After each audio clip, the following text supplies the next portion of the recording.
فاعوذ باللہ من الشیطان الرجیم بسم اللہ الرحمن الرحیم قال اللہ تبارک و تعالی یا ایہا الذین آمنوا اتقوا اللہ حق تقاتہ ولا تموتن الا وانتم مسلمون وقال النبی صلی اللہ علیہ وسلم الحیاء شعبۃ من الایمان او کما قال علیہ الصلاۃ والسلام رب اشرح لی صدری ویسر لی امری واحلل عقدۃ من لسانی یفقہوا قولی۔ محترم بھائیو، بزرگوں اور دوستوں، نوجوان ساتھیوں، پچھلے ہفتے جو موضوع تھا وہ موضوع کیونکہ ادھورا رہ گیا تھا، اسی وجہ سے جو میں نے بات پچھلے ہفتے کہی تھی وہ اور آج جو باقی بات رہ گئی تھی پچھلے ہفتے کی وہ انشاءاللہ آپ کے سامنے مختصراً عرض کروں گا۔ پچھلے ہفتے کا جو موضوع تھا وہ یہ تھا کہ اسلام میں حیا، جس کو ہم عام ٹاپک میں یہ سمجھتے ہیں کہ ہم کمزور ہیں، اگر کسی سے دب گئے یا کسی کا لحاظ کر لیا تو ہم دب گئے کسی سے۔ تو اس کی میں نے کافی وضاحت کی تھی کہ اگر آپ کسی کے ساتھ چاہے کسی معاملے میں اگر حیا کرتے ہیں تو یہ بہت بڑی چیز ہے۔ اور میں نے یہ بھی بات بتائی تھی کہ اگر کسی نے اپنے اللہ سے حیا کی تو وہ ہر گناہ سے بچ جاتا ہے۔ اگر کوئی اپنے امی ابا سے حیا کرتا ہے تو ان کا دل دکھانے سے بچ جاتا ہے۔ اور اگر کسی نے کسی کے ساتھ کوئی کام کیا اور اس میں اس نے حیا کا پہلو غالب رکھا تو تب بھی کیا ہوتا ہے، وہ بچ جاتا ہے بہت سارے ایسے گناہوں سے جو گناہ وہ کر بیٹھے۔ میں نے یہ بھی بتایا تھا کہ اگر انسان ایک داڑھی والا ہے، نیک آدمی ہے یا بغیر داڑھی والا بھی ہے، اگر وہ یہ سمجھتا ہے کہ میں جو ہے اللہ کا ایک نیک بندہ ہوں اور اللہ کا ایک نیک بندہ ہوں اور نیک بندہ ہونے کے بعد جو ہے اللہ نے لوگوں کے دماغ میں یہ بٹھا رکھا ہے کہ میں اللہ کا ایک نیک بندہ ہوں، مثال کے طور پر کوئی 5 وقتہ نمازی ہے اور کوئی نماز پڑھنے والا، روزہ رکھنے والا، سب کچھ کرنے والا ہے، لیکن اگر کوئی شخص یہ سوچے کہ اگر کسی نے مجھے گناہ کرتے ہوئے دیکھ لیا تو وہ میرے بارے میں کیا سوچے گا، تو اس کے دل میں ڈر نہیں آیا، اس کے دل میں ایک چیز آئی جسے کہتے ہیں حیا، شرم، لحاظ۔ اور حیا ہرگز بھی کوئی کمزوری نہیں ہے۔ میں نے یہ بھی بتایا تھا پچھلے ہفتے کہ حیا انسان کے ساتھ الگ ہوتی ہے، اللہ کے ساتھ الگ ہوتی ہے۔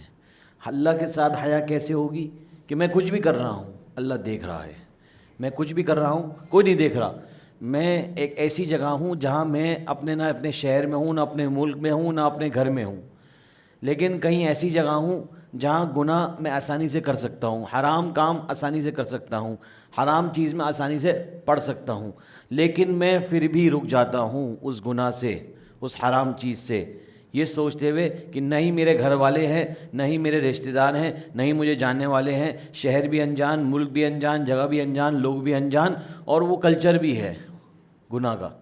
تو اگر میں پھر بھی اس بات سے بچ جاؤں گناہ سے کہ نہیں مجھے اللہ دیکھ رہا ہے، مجھے اللہ دیکھ رہا ہے، جس کو کوئی نہیں دیکھ رہا اس کو اللہ دیکھ رہا ہے، تو اللہ سے حیا کا مطلب یہی ہے کہ اللہ مجھے دیکھ رہا ہے۔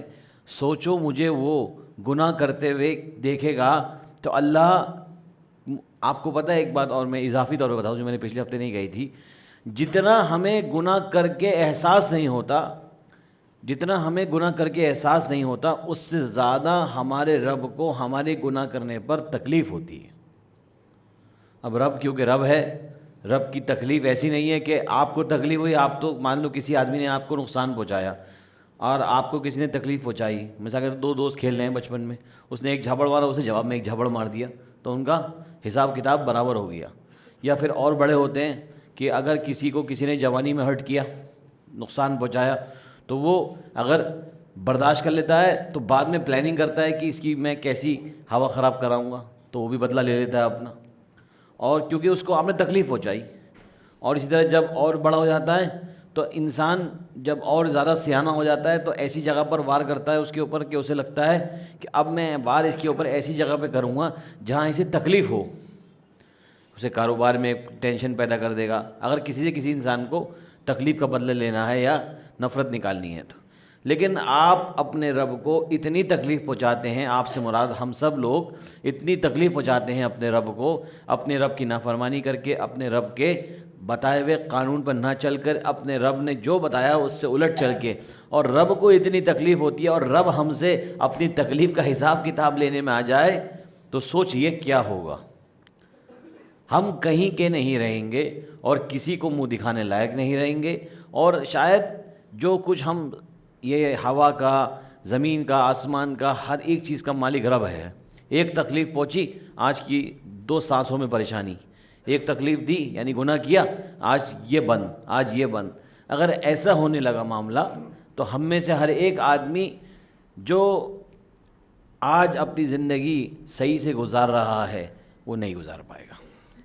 تو اللہ سے حیا کی ایک مثال یہ ہے کہ اللہ دیکھ رہا ہے، اللہ جا رہا ہے. الم یعلم بان اللہ یرا، قرآن کہتا ہے کیا تم نہیں جانتے کہ بان اللہ یرا، اللہ تمہیں دیکھ رہا ہے.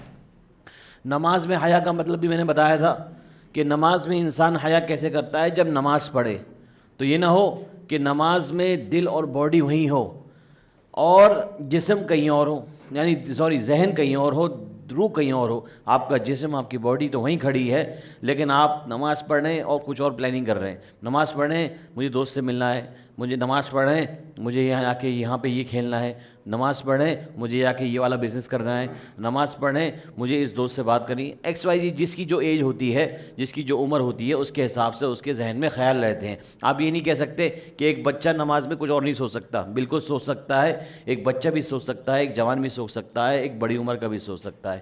ہر ایک عمر کا آدمی اپنے ذہن کے مطابق نماز میں کچھ نہ کچھ سوچ سکتا ہے اور نماز میں سوچتا بھی ہے. تو نماز سے حیا کا مطلب یہ ہے کہ دیکھیے، نماز ایک اللہ کے ساتھ آپ کا ایک کنیکشن ہے.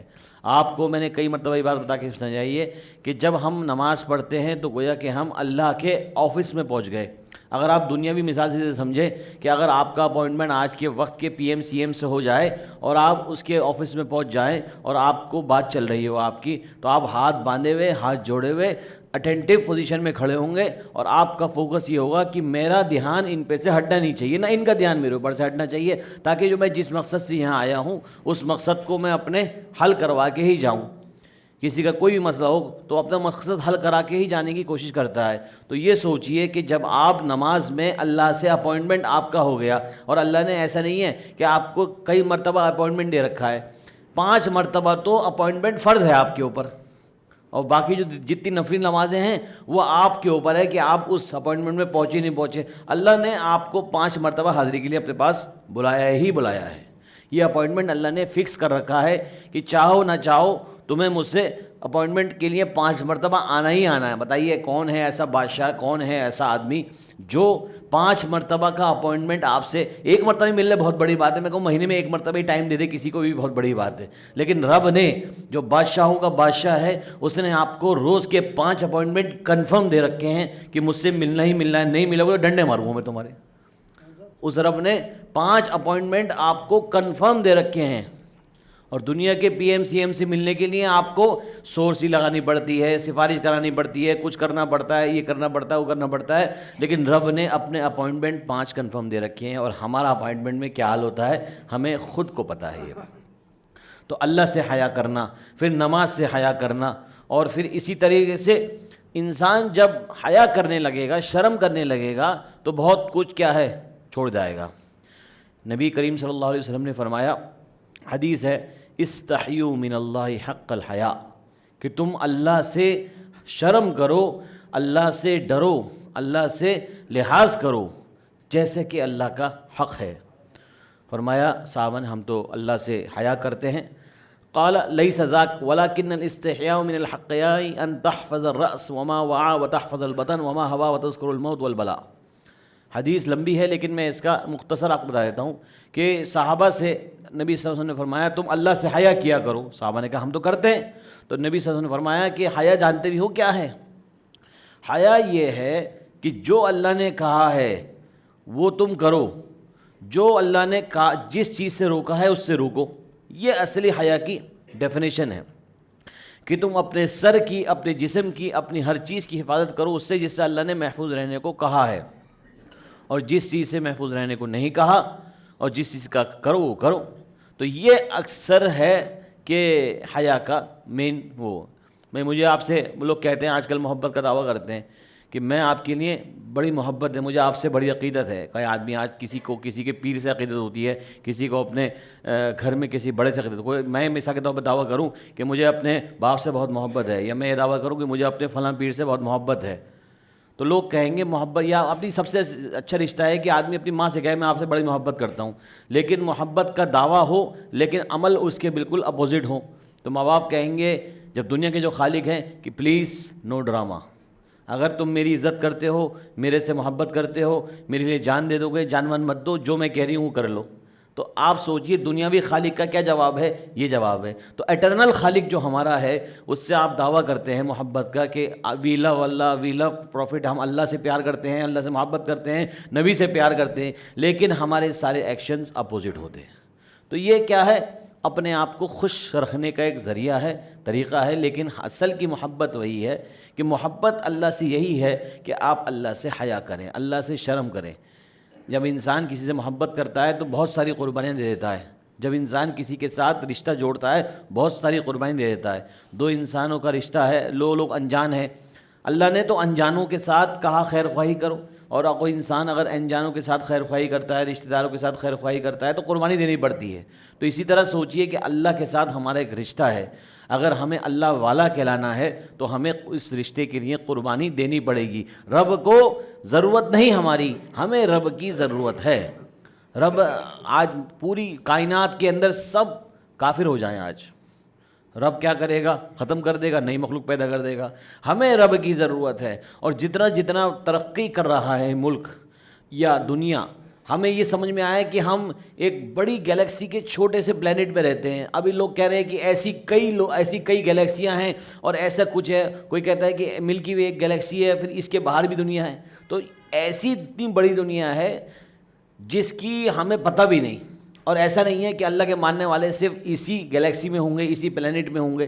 اللہ کے ماننے والے جو انسان کی نالج سے اسے پتہ چل رہا ہے، تو اس کا مطلب یہ ہوا کہ اللہ کے پاس تو اللہ کی عبادت کرنے والے بتیرے لوگ موجود ہیں، بتیری گیلیکسیوں میں موجود ہیں، بتیری ملکی ویز میں موجود ہیں، بتیرے پلینٹس میں موجود ہیں۔ تو ضرورت کس کی ہوئی؟ ہماری ہوئی یا اللہ کی ہوئی؟ اللہ کو نہیں ضرورت ہماری، ہمیں ضرورت ہے اللہ کی، کیونکہ رب کے پاس تو بہت مخلوق ہے عبادت کرنے والی۔ آج تک سائنٹسٹ نہیں دیکھ پائے کہ پیڑ کیسے اللہ کا ذکر کرتے ہیں، اور وہ آپ نے واقعہ سنا ہوگا جس ستون پر نبی صلی اللہ علیہ وسلم جو ہے ٹیک لگایا کرتے تھے اور خطبہ دیا کرتے تھے، اور جب اس ستون کو کاٹا جا رہا تھا تو اس کی آنسو، جب نبی صلی اللہ علیہ وسلم کا انتقال ہوا تو اس ستون کو بھی بڑا غم ہوا، اور سننے والوں نے اس کا رونا سنا۔ آج تک کافی لوگ جو ہیں سائنٹسٹ لوگ اس کی پوری تحقیقات نہیں کر پائے کہ کیسے ایک پلانٹ یا کیسے ایک پیڑ پودا کمیونیکیٹ کرتا ہے، کیسے بات کرتا ہے۔ تو یہ سمجھ لیجئے کہ چاہے پرندہ ہو، چاہے اللہ کے پیڑ پودے ہوں، سب اللہ کی عبادت میں الگ الگ انداز سے کرتے ہیں۔ بس یہ ہے کہ عقل ہماری اتنی نہیں ہے کہ ہم سمجھ سکیں، اور یہ تو صرف اس پلینٹ کی بات ہو رہی ہے، اس گولے کی بات ہو رہی ہے، لیکن اللہ سبحانہ و تعالیٰ کے پاس ایسے کئی پلینٹ ہیں اور ایسی کئی گیلیکسیاں ہیں جس میں اللہ کے ماننے والے موجود ہوں گے۔ شکل کیا ہوگی؟ ہماری اوقات نہیں سمجھنے کی، ہماری ذہن کی کیفیت نہیں سمجھنے کی۔ اللہ کی ہر چیز بتائی ہوئی ہے اور سمجھائی ہوئی ہے، اور سمجھنے والا سمجھ لے گا۔ اسلام اوپنلی چیلنج کرتا ہے کہ بھائی سمجھو، اسلام کو تم صحیح سے سمجھو، یہ نہیں کہ بس اگر اوپن مائنڈ کے ساتھ سمجھو گے۔ یہی حال تھا ان لوگوں کا، کفار مکہ کا، کہ کہتے تھے محمد کی بات تو ہمیں سمجھ میں آتی ہے، تو کفار مکہ نے آپس میں کہا کہ جب بھی محمد کوئی بات کہہ کرے کان میں انگلی ٹھوس لیا کرو تاکہ ان کی آواز تمہارے کانوں تک نہ پہنچے، کیونکہ جو یہ بات کہتے ہیں وہ سمجھ میں بھی آتی ہے اور عمل کرنے کا دل بھی چاہتا ہے، لیکن کیونکہ ایگو تھی، دل میں بڑائی تھی، تو اسی لیے محمد صلی اللہ علیہ وسلم کی بات سن کر سمجھنے کے بعد بھی عمل نہیں کرنا تھا، ہمیں اپنی ہٹ درمی پر باقی رہنا تھا۔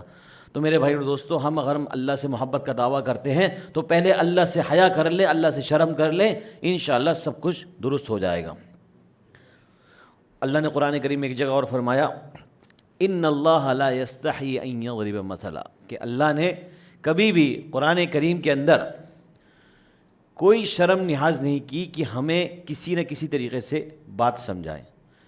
یہاں پر اس آیت کو اگر ہم آج کے بیان سے جوڑیں تو وہ یہ بات ہے کہ جب اللہ سبحانہ و تعالیٰ اپنے امت کو اپنی مخلوق کے لیے مچھر کی مثال دینے سے بھی نہیں چوکے, ہاتھی کی مثال دینے سے بھی نہیں چوکے, جب اللہ نے ہر چیز کا استعمال کیا, ٹارگٹ یہی تھا کہ میرے بندے میری مراد کو سمجھ جائیں.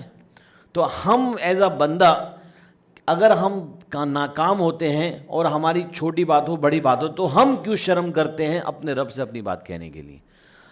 میں تو کہتا ہوں کہ دانا بھی ہو تو اللہ سے مانگو, ذرا سا کٹ بھی لگ جائے, پتہ ہے کہ یہاں پر میں کسی کے سر میں درد ہو رہا ہے, پیراسیٹامول کھاؤں گا, کروسین کھاؤں گا, صحیح ہو جاؤں گا, بہت کامن بات ہے.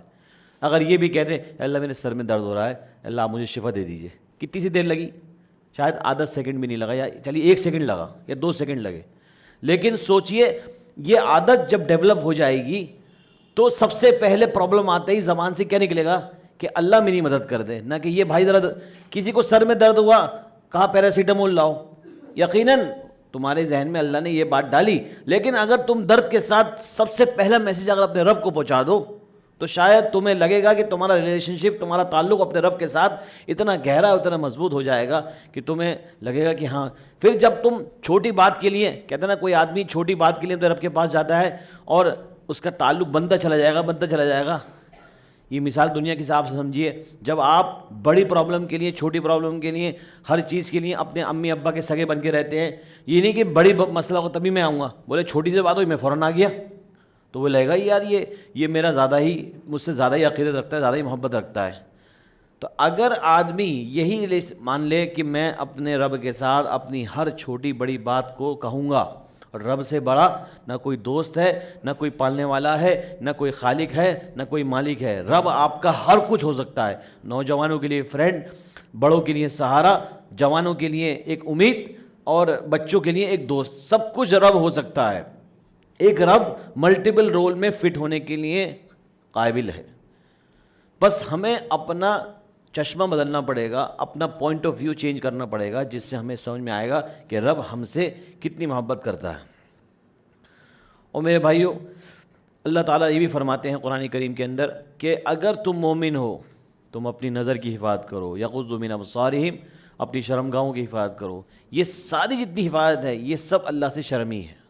اللہ سے شرم ہے تو ہر چیز سے رکو, اور اگر اللہ کا لحاظ نہیں ہے, اللہ سے شرم نہیں ہے, تو آپ سمجھ لیجئے کہ کیا ہوگا پھر.